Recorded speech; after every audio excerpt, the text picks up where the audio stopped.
फरवाज programme में आपका स्वागत है। अस्सलाम वालेकुम, सत श्री अकाल। हमारे साथ यहाँ पे मौजूद है अज़रा, जो कि होममेड अचार का इनका बिज़नेस है और ये हमें बताएंगी कि होममेड अचार क्या है आखिर। अस्सलाम वालेकुम अज़रा। बहुत शुक्रिया आपको मुझे बुलाने के लिए, ये प्रोग्राम के लिए।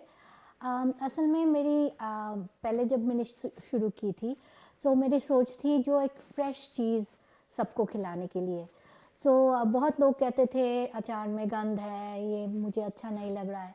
मैंने सोचा चलो शुरू कर दे कुछ एक। एक ही बात मेरी है, वो फ्रेशनेस की बात। इट्स वेरी फ्रेश, बहुत ही फ्रेश है हमारी अचार। और वैरायटीज़ की है।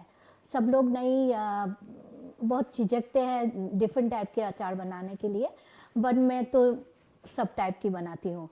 सही। तो ये आपने जैसे बताया है कि आप अचार की कुछ ऐसी ख़ास बात है इसमें, हेल्थ के लिहाज से आपको इसमें क्या इंग्रेडिएंट्स ऐसे होते हैं जो आप समझते हैं कि ये सही है, लोगों को इसमें खाना चाहिए, इसमें हेल्थ इम्प्रूव होगी, या कुछ ऐसी चीज़ है जो लोग पसंद करेंगे? जी, मैंने जैसे कहा डिफरेंट टाइप की मैंने बनाती हूँ।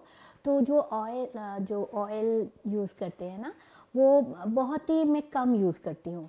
दूसरे अचार जैसे हम लोग भून भून के बनाते हैं, जैसे हमारी देसी अचार होते हैं ना, तो उसमें से थोड़ा सा हटके है। मैं इस तरह का प्रोसेसिंग नहीं करती हूँ। तो और और एक बात है, जैसे अलग अलग चीज़ के बनाती हूँ। जैसे आपकी शक्करकंदी की भी बनाती हूँ, करेला की भी बनाती हूँ, इमली के बनाती हूँ, मैंगोज़ के बनाती हूँ। तो सब लोग एक ही तरह के सोचते हैं, चलो मिक्स्ड वेजिटेबल मिलेगा, नहीं तो मैंगो मिलेगा, तो नले मिर्ची मिलेगा। बट मेरे प्रोडक्ट में आप जिस तरह कहेंगे उस तरह ही मैं बनाती हूँ। अच्छा। जस्ट मेरे टाइप, और स्पाइस भी कम देती हूँ। ये तो वैसे बड़ा टेम्पटिंग लग रहा है आपके बताने से कि ये आपने जो बताया है। यूजुअली स्टोर्स में तो हमें जो मिलता है वो इसी तरह मिक्स अचार होता है, या लेमन का हो गया, या सिर्फ मैंगो का हो गया। लेकिन आप जो वैरायटी बता रही हैं ये कुछ यूनिक लग रही है। इसमें आप थोड़ा सा बताइए कि इसमें जो इमली की हम बात करते हैं, तो इमली में जो है वो किस तरह का, ये मतलब बहुत ज़्यादा सावर या खट्टा नहीं होता है? नहीं, जो मेरे कस्टमर्स से जैसे कहती हूँ, मेरे सारे टाइम जैसे स्कूल के सामने जिस तरह के हमारे इमली के अचार मिलते थे ना, जब हम लोग छोटे थे, हाँ। उस तरह के एग्जैक्टली हुए। एंड सचमुच मेरे कस्टमर्स आके मुझे बाद में बताए, असल में ये सच है, तुम्हारी अचार असल में स्कूल टाइम की यादें दिला दिए। तो वो खट्टी मिट्ठी बनाती हूँ उस तरह। और जैसे कोई तो शक्कर यूज़ करते हैं, मैं तो क्या कहते हैं वो, मोलासेस, सॉरी, तो वो भी यूज़ करती हूँ। ये एक बैलेंस रखती हूँ जो भी बनाती हूँ ना।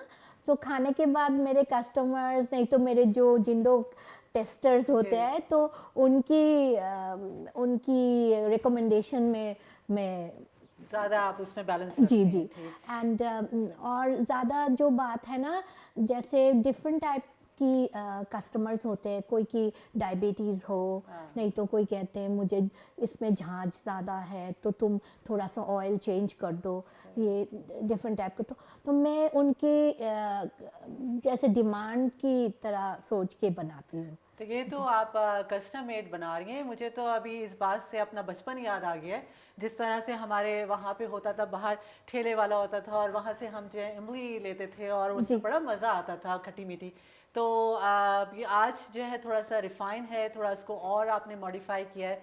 तो ये बताइए कि हमारे जो अचार की जो वैरायटी है उसमें वो आप प्रोडक्ट कहाँ कहाँ आप समझते हैं कि इसको आप मार्केट में मिल सकता है, अवेलेबल है, या किस तरह से लोग? माशाल्लाह से अब मैं 2 जगह में तो दे रही हूँ, और बाकी सब जैसे मेरी मार्केटिंग हो रही है, आपकी डिफरेंट प्रोग्राम्स में जाती हूँ। जैसे बांग्लादेशी एसोसिएशन के प्रोग्राम, पाकिस्तानी एसोसिएशन की प्रोग्राम होते हैं, वो सुपर वुमेन एक ग्रुप है हमारी, उन लोग की प्रोग्राम्स होते हैं, तो मैं उसमें जाती हूँ, उधर मेरे प्रोडक्ट सेल करती हूँ। और माशाल्लाह से मुझे लास्ट ईयर की हेरिटेज जो फेस्टिवल थी, उस दिन मैं 3 दिन एक साथ दी थी, तो बहुत अच्छा हुआ था। सो उसमें से सब लोग मेरे ईमेल में करते हैं, नहीं तो बोलते हैं, फ़ोन करके बोलते हैं मुझे जो हम मुझे ये चाहिए दूसरी तरह के बना दो।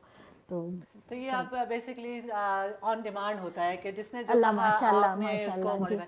नहीं ये बहुत डिफरेंट चीज़ है जो आप अभी बता रही हैं। तो इसमें अगर कोई आपसे कहे कि मुझे लौकी का अचार चाहिए तो वो भी आप बना देंगी? हो सकता है जी। जैसे उन लोग को मैं पूछती हूँ आप क्या स्वावर चाहेंगे, क्या स्वीट्स चाहेंगे, तो मैं उस तरह का कस्टमाइज़ करती हूँ उनकी डिमांड।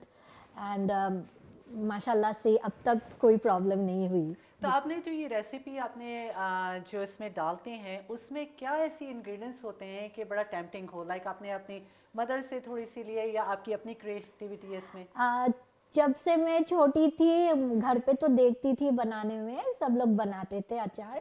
बट अब जैसे मैं जो स्पाइसेस होते हैं उसमें मैं अपने आप ही वो कॉम्बिनेशंस बनाती हूँ।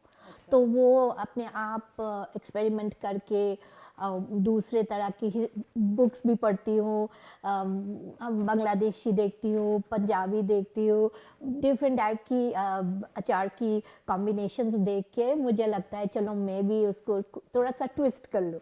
तो उस तरह से माशाल्लाह से हो जाती है। ये तो बड़ा टैलेंट है आपके अंदर, क्योंकि ये चीज़ हर एक की बस की बात है। मुझे तो कुकिंग ही अगर मैं कर लूँ तो बड़ी बात है, क्योंकि हमारे यहाँ यही होता है कि जो अभी जो हमारा कल्चर है उसमें अचार का बहुत ज़्यादा एलिमेंट है। अगर दाल चावल बन रही है तो दाल चावल के साथ अगर अचार नहीं हो तो दाल चावल का फायदा नहीं है। एग्जैक्टली, इसी तरह है। सचमुच यही बात है। एंड उसके साथ और भी जैसे एक दो तो टाइप की नहीं है, 37 टाइप की है। सो वो कॉम्बिनेशंस बनाती हूँ, देखती हूँ जो बेस्ट होता है एंड डिमांड के ऊपर सही। डिपेंड तो करता है। 37 जो आपने अभी बात की है, तो उसमें ये बताइए कि इतनी सारी वैरायटी आपके कैसे आप लॉन्च करती हैं? लाइक ये बड़ा एक आर्ट है जिसको आपने अभी एक्सप्लोर कर रहे हैं हमारे साथ। तो ये बड़ा मतलब मैंने कभी नहीं सुना था कि अचार में इतनी वैरायटी है। Thank you so much. बहुत शुक्रिया आपको बोलने के लिए।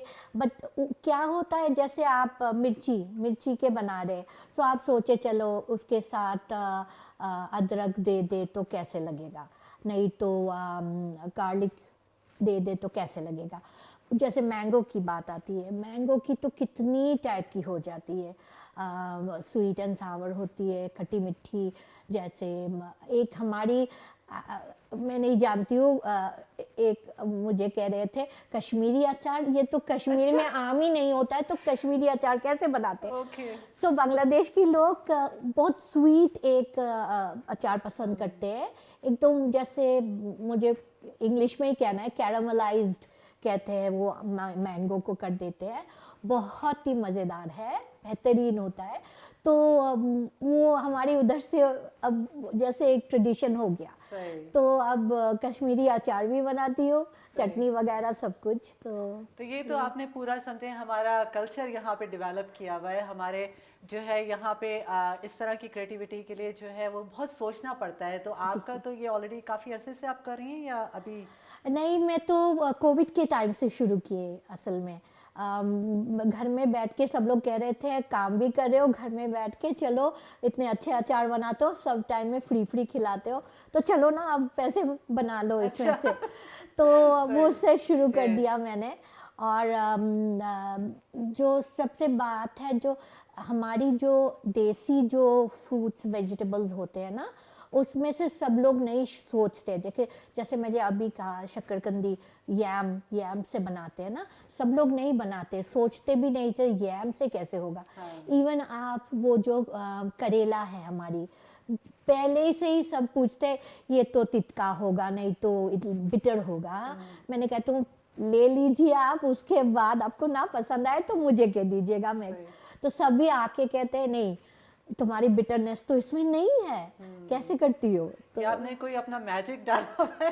लाइक करेले का वाकई नहीं सोच सकते कि हमें करेला वैसे ही एक थोड़ा सा उसमें आता है डिफरेंट इंग्रेडिएंट है, लेकिन उसका आप अचार बनाते हैं, ये तो बहुत ही डिफरेंट चीज़ है एक तरह से। अल्लाह माशाल्लाह बहुत लोग होते हैं जिनके हेल्थ रीज़न के लिए, जैसे आप पूछ रहे हैं मुझे, उन लोग एक थोड़ा सा भी लेके खाते हैं जिनके तो उनकी तो काम हो जाती है। जिन लोग के डायबिटीज़ है उन लोग ज़्यादा लेते हैं।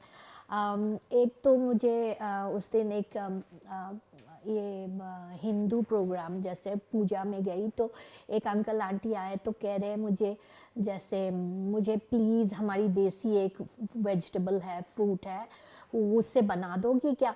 तो मैंने कहा चले uncle I try my best. तो वो मुझे मिला बाज़ार में, उन लोग फोर्ट मैकमरी में रहते हैं, तो मुझे कहा जब हम लोग आ रहे हैं बना दो, बना रहे हैं। तो वो मैंने बना दिया, बहुत खुश हुए उन्होंने। तो यानी आप फोर्ट मैकमरी तक आपकी जो है टैलेंट पहुंच चुका है। जी अल्हम्दुलिल्लाह। नॉर्थ अमेरिका में तो बहुत लोग लिए, लंदन में भी लिए, यूएसए में जी, और मेरी बांग्लादेश में तो बहुत ज़्यादा जगह में जैसे बहुत डिस्ट्रिक्ट्स में जाते थे, तो इंडिया में भी गए, लाइक सही।